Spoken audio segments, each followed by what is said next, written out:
Hey everybody, Fran here with IGN's E3 live show, streaming straight to your brains from e3.ign.com. Next up, we have a return to Resident Evil multiplayer co-op, but this ain't no Outbreak. Get ready for Resident Evil Operation Raccoon City. Greg, take it away. Thank you, Fran. Yes, let's take some zombies and combine them with the development house that made SOCOM Confrontation. I'm here with Mike. How you doing? Good, man. How are you? Thanks Great. for having me. Thank you for coming.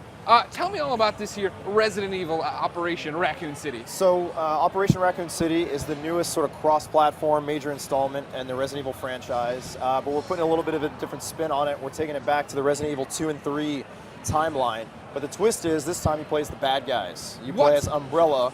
No. Their security service. But you trained me to hate Umbrella. Well, now you get to see everything from the darkness, the dark side, right? Tear me up inside. Who do I side with? You're there to kill survivors and cover up evidence, right? Okay. So these guys have had special training. They know what the T-virus is. They know what lickers are. They know what hunters are. They know what tyrants are. They can control those things, right? So this is not a survival story anymore. This is destroy bodies and kill people and cover up evidence, right? So these guys are running and gunning. It's a full throttle action TPS. Sounds great. Let's look at some footage.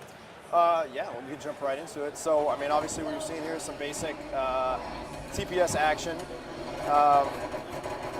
Shooting some zombies. These guys are going to cut through zombies like butter, right? I mean, it's like, you know, we've got a full 360 CQC system where they can attack in front, behind, to the side of them. They can instant kill zombies. Gotcha. You can, when you're fighting military type of enemies, you're going to be able to disarm them. But you're going to see them, like I said, just cutting through zombies like butter. As you get through some of the more formidable opponents like hunters and tyrants and things like that, you're going to have to make better use of some of your skills.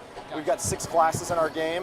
One of those classes is a field scientist who can program BOWs, things like tyrants and hunters, to attack their opponents. Here we're seeing a brutal kill. This is Lupo, our assault class leader. She's going to cut this dude in half. Nasty.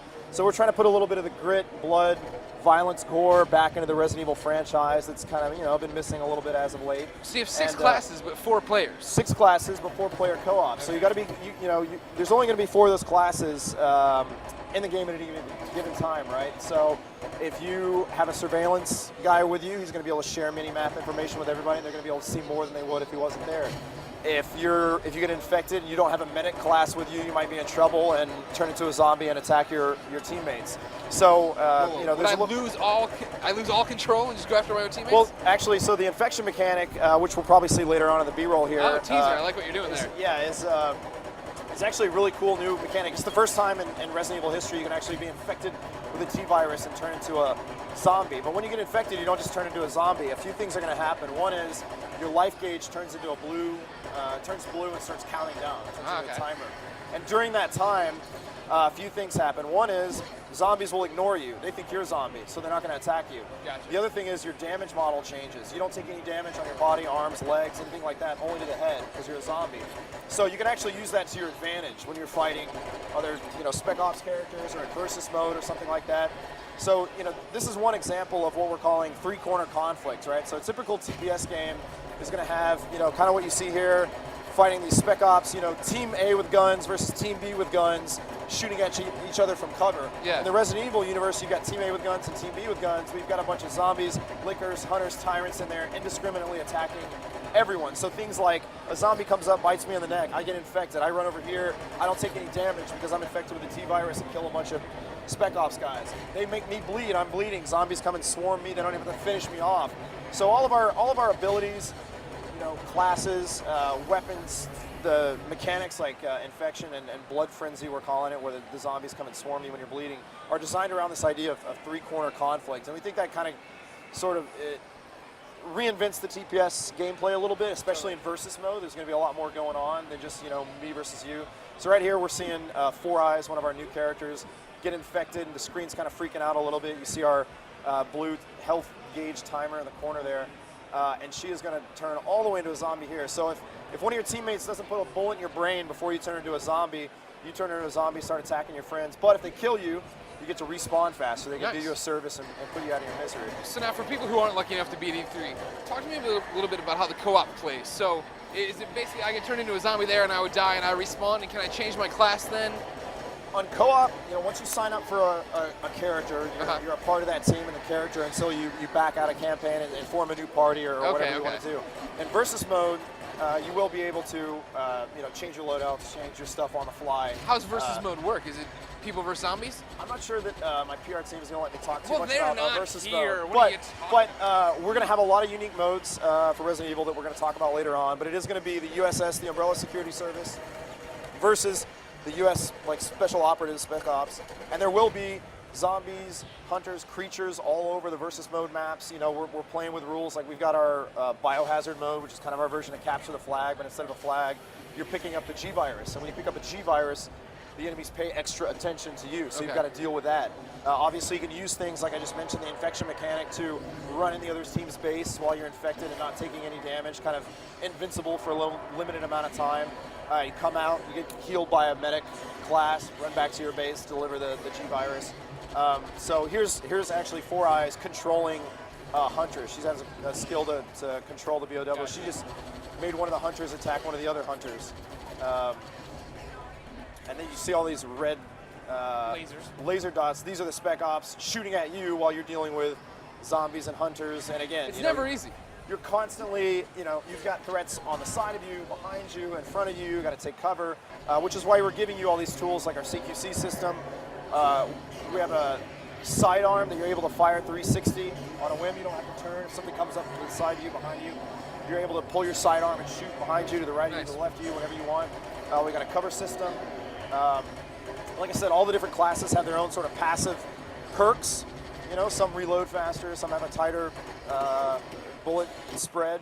Others are going to, have a slightly more health or something like that. And you've also got active skills, like you're seeing here. Four Eyes using she's got a pheromone grenade, right? Yeah. She throws a pheromone grenade. All the zombies pay attention to that. They go swarm that area. So there's all kinds of ways to sort of control, attack, evade all the different creatures in the map, as well as attack, the other military type enemies who just have guns.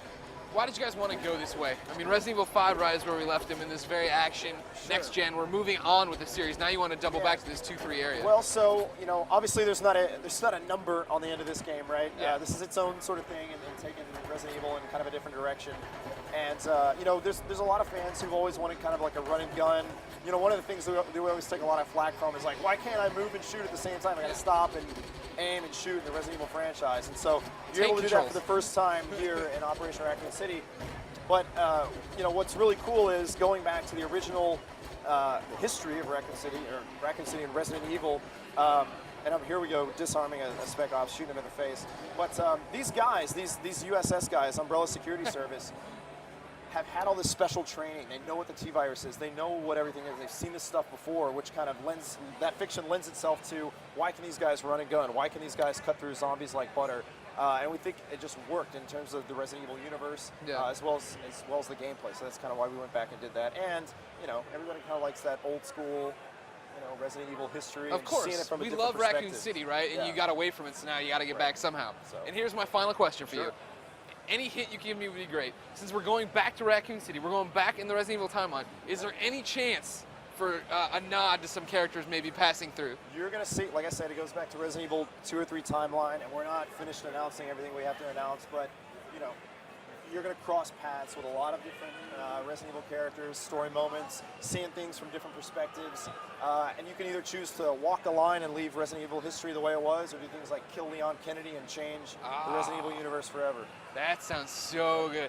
Mike, thank you so much for coming. When can people get their hands on the game? It's coming out winter this year, PS3, 360, PC. Ladies and gentlemen, that was Resident Evil Operation Raccoon City. Let's kick it back to Fran, whose brain I would gladly eat. All right, thanks, guys. That was awesome. What I played of that game is totally hot, so I can't wait to see more. And now it's time for some promotional copy. If you guys out there want even more exclusive content, be sure to friend IGN on Facebook. You can find it at facebook.com/IGN, go figure. Next up, we have a triumphant return to a screwed up future. Keep it locked here for Deus Ex Human Revolution.